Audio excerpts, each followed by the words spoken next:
immeuble maudit, une survivante improbable, mais surtout un bain de sang orchestré par le surnaturel. The Will Kill You est une descente brutale, jubilatoire en enfer.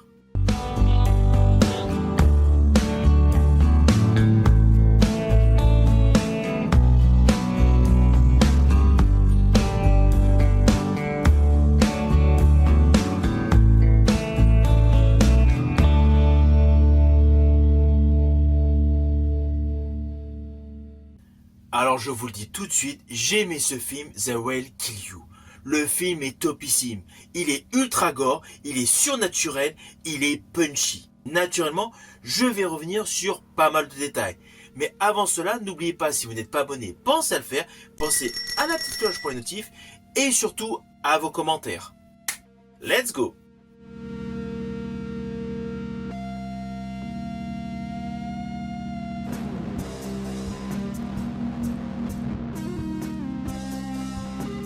Alors tout d'abord, fiche technique de ce film. Il a pour titre The Will Kill You. C'est un film attaché au registre horrifique mais matiné d'humour noir. C'est un film américain réalisé par Kirill Sokolov, produit par Barbara Mucchetti et surtout Andy Mucchetti, le réalisateur du diptyque Ça et de Mama.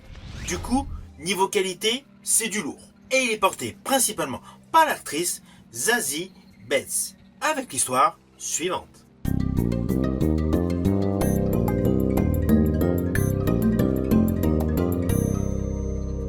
Alors le film commence très fort avec une introduction tout de suite très dark. On découvre l'héroïne de ce film avec sa sœur, toutes les deux en train de fuir un père violent. Celui-ci les retrouve dans une supérette, la scène est tendue, voire suffocante, anxiogène, et surtout très réaliste dans la manière de montrer la peur. S'ensuit une discussion, une altercation à la suite d'une poursuite et un coup de feu part. C'est brutal, sec, totalement inattendu. C'est le genre d'intro qui vous met immédiatement en état d'inconfort. Et surtout, qui précise tout simplement que le film ne va pas du tout faire dans la demi-mesure. Alors tout ceci est très rapide.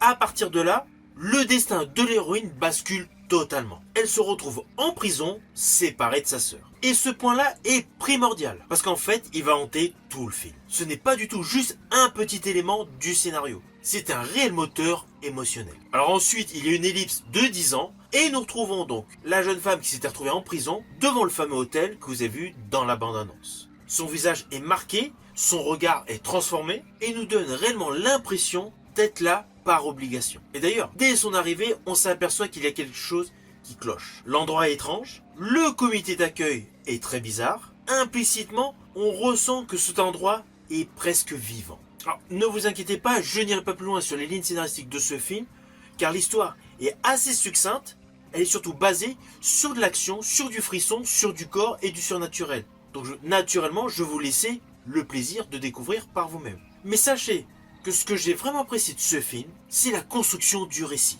Le film, au tout début, volontairement, ne te donne pas du tout les réponses à tes questions. Au contraire, il joue sur des zones d'ombre. À cela s'ajoutent quelques flashbacks qui viennent progressivement pour te raconter des séquences visant à combler les trous scénaristiques volontaires, et surtout te permet de revoir certaines séquences, mais vues d'un autre personnage, pour en apprendre davantage sur celui-ci. Et on va pas se mentir, c'est bien foutu. Ça fonctionne très bien et ça maintient le suspense. En fait, on est toujours en train de reconstituer un puzzle. Et puis évidemment, il y a tout l'aspect surnaturel.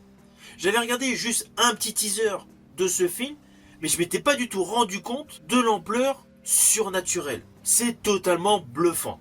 Et justement, par le biais du surnaturel, nous obtenons des scènes très gore, mais totalement loufoques. Alors naturellement, je ne vais pas vous dire qui, mais il y a un moment dans le film, il y a un personnage qui n'a pas de tête qui avance dans un conduit. C'est totalement loufoque. De toute manière, sans trop vous en dire, on ressent immédiatement que cet immeuble est lié à autre chose. Quelque chose de grand, quelque chose de lié à un culte. Surtout à une force qui dépasse totalement les personnages. Et c'est là que le film devient vraiment intéressant. Car oui, il n'essaye aucunement de tout expliquer de manière rationnelle. Mais il accepte son côté mystique, étrange, voire abstrait par moments.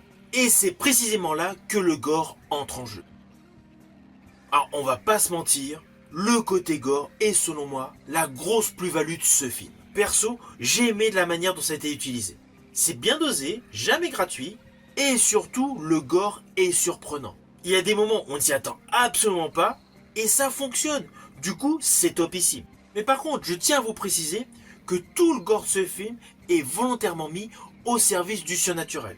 En fait, chaque explosion de violence semble avoir un sens, une dimension rituelle.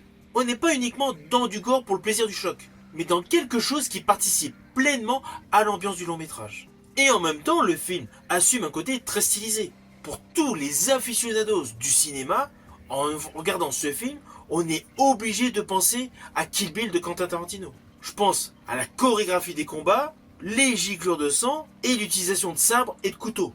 Il y a un réel mélange de styles de combat très brutal où les haches, les machettes s'entrechoquent, mais de manière très visuelle, très esthétique, à la Tarantino. Je rajouterais qu'il y a une véritable énergie dans ces scènes.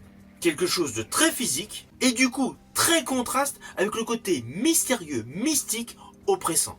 Et alors, léger spoil visuel, il y a une scène que j'ai trouvée topissime. Elle peut paraître anodine, mais je l'ai kiffé. C'est une scène où on découvre un œil qui circule dans les conduits d'aération de cet hôtel. Alors sur le fond, c'est le genre d'idée très simple sur le papier, mais qui fonctionne à 100% à l'écran. Cet œil qui circule, qui observe, et surtout qui traque, c'est hyper dérangeant. Ça joue sur une peur très primitive, tout simplement celle d'être observé. Visuellement, je peux vous assurer que toute cette séquence, une fois visionnée, reste en tête. Selon moi, ce genre d'idée dans un film montre de vraies idées de mise en scène. Car dans ce film, certes, il y a des références à pas mal de films horrifiques, pas mal de films gore, mais ce long métrage, The Will Kill You, n'est pas une accumulation de clichés. Par le biais de pas mal de petites idées, il essaye d'apporter quelque chose d'innovant. Alors oui, il y a un côté qui peut paraître absurde, le côté surnaturel est vraiment très extrapolé.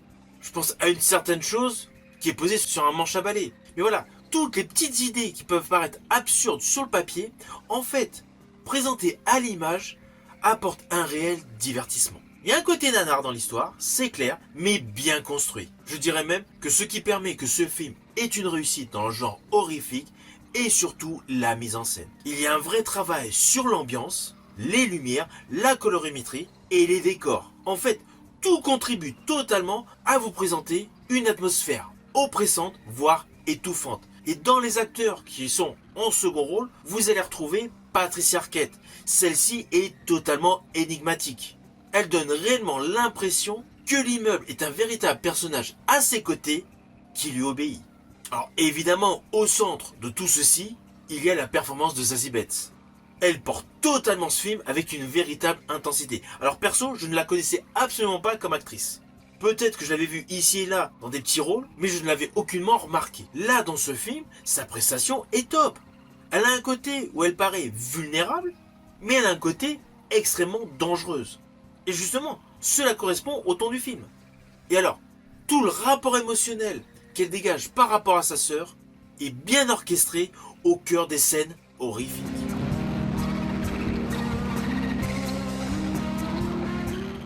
Alors au final, naturellement, ce film, The Will Kill You, je vous invite à le découvrir au cinéma. C'est un film d'horreur réussi, il mélange plusieurs genres sans jamais se perdre. Il y a de l'horreur, de l'action, du surnaturel, mais surtout il y a une véritable cohérence sur l'ensemble de ce long métrage. J'étais hypé à la découverte du premier teaser, et bien je peux vous affirmer que ce film est bien meilleur que ce que vous pouvez imaginer. Une fois que vous l'aurez vu, n'hésitez surtout pas à me mettre en commentaire votre opinion. Je vous dis à bientôt pour une prochaine vidéo.